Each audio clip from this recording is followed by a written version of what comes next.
नमस्कार। कभी सोचा है कि हम सब हर दिन जाने अनजाने में फिजिक्स के नियमों का इस्तेमाल करते हैं?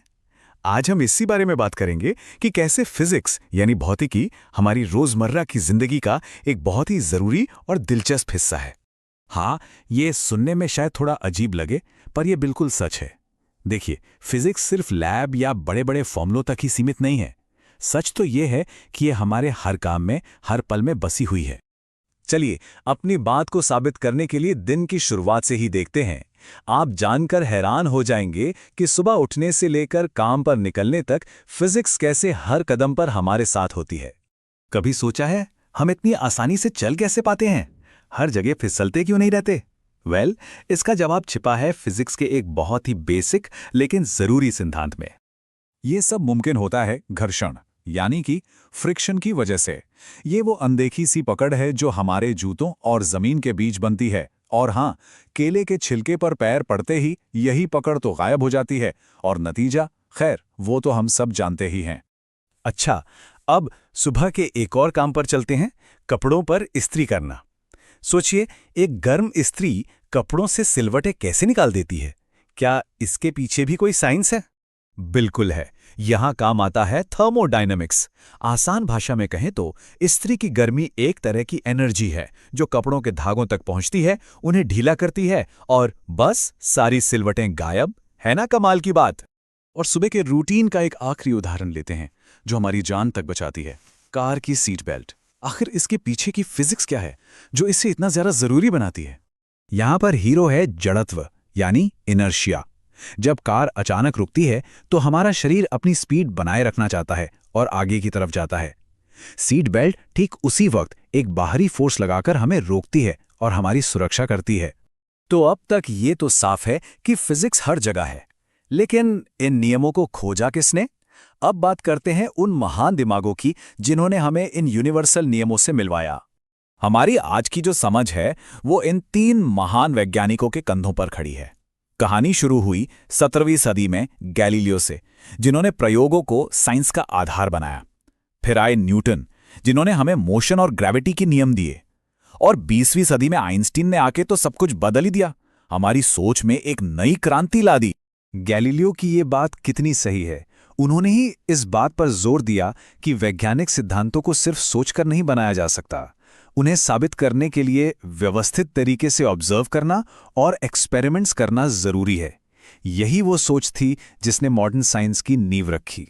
इसके बाद आए सर आइजैक न्यूटन और उन्होंने हमें दिए गति के ये तीन मशहूर नियम जो क्लासिकल फिजिक्स की बुनियाद हैं। पहला नियम यानी जड़त्व कहता है कि चीजें जैसी हैं वैसी ही रहना पसंद करती हैं।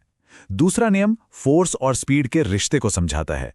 और तीसरा यानी एक्शन रिएक्शन बताता है कि हर एक्शन का एक बराबर और उल्टा रिएक्शन होता है। इन्हीं नियमों से हमें गेंद से लेकर रॉकेट तक की गति को समझ पाते हैं। और फिर आते हैं एल्बर्ट आइंस्टीन। उनके इस एक समीकरण ने सचमुच दुनिया को बदल दिया। इसने हमें बताया कि असल में मास और एनर्जी दो अलग अलग चीजें नहीं हैं, बल्कि एक ही सिक्के के दो पहलू हैं। इसी एक आइडिया ने एटॉमिक एनर्जी से लेकर ब्रह्मांड की समझ तक के दरवाजे खोल दिए। जैसे जैसे हमारी समझ गहरी होती गई, फिजिक्स दो बड़ी शाखाओं में बंट गई। एक जो हमारी रोजमर्रा की दुनिया को समझाती है और दूसरी जो बहुत छोटी और बहुत तेज चीजों की दुनिया को।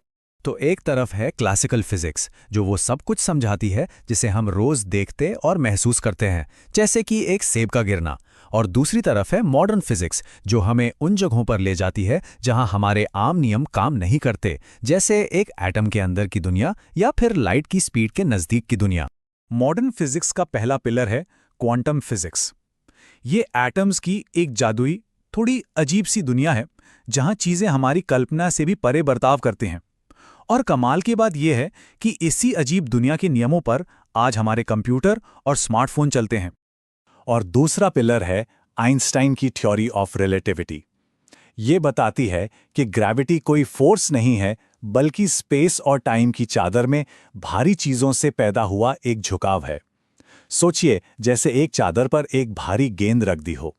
इसी सिद्धांत से हम ब्लैक होल और जीपीएस जैसी चीजों को समझ पाए हैं। देखिए, साइंस किसी एक देश या संस्कृति की जागीर नहीं है। दुनिया भर के वैज्ञानिकों ने इसमें अपना योगदान दिया है और भारत भी इसमें कभी पीछे नहीं रहा। चलिए कुछ भारतीय अग्रदूतों पर एक नजर डालते हैं। इनमें एक बड़ा नाम है सर सीवी रमन का, जिन्होंने रमन इफेक्ट की खोज की, जिसके लिए उन्हें नोबेल पुरस्कार भी मिला। फिर हैं सत्येंद्र नाथ बोस, जिन्होंने आइंस्टाइन के साथ मिलकर पदार्थ की एक नई अवस्था की भविष्यवाणी की, जिसे आज बोस आइंस्टाइन कंडेंसेट कहते हैं। और सुब्रमण्यम चंद्रशेखर, जिन्होंने गणना करके बताया कि सितारों का जीवन कैसे खत्म होता है, जिसे चंद्रशेखर लिमिट के नाम से जाना जाता है। तो हमने रोजमर्रा की चीजों से लेके ब्रह्मांड के बड़े बड़े रहस्यों तक का एक छोटा सा सफर तय किया। लेकिन फिजिक्स की कहानी यहां खत्म नहीं होती। ये एक खोज है जो हमेशा हमेशा जारी रहती है। आज हम जो कुछ भी जानते हैं वो आने वाले कल के लिए सिर्फ एक शुरुआत है। हर नई खोज अपने साथ और भी नए सवाल लाती है, और यही इंसानी जिज्ञासा की खूबसूरती है जो हमें हमेशा आगे बढ़ने के लिए प्रेरित करती है। तो अगली बार जब कोई चले, कपड़ों पर इस्त्री करे या कार में बैठे, तो ये याद रखना जरूरी है कि हम सब फिजिक्स के नियमों के एक अद्भुत खेल का हिस्सा हैं। ये कहानी हम सबकी है और इसके अगले पन्ने अभी लिखे जाने बाकी हैं। ये एक शानदार विचार है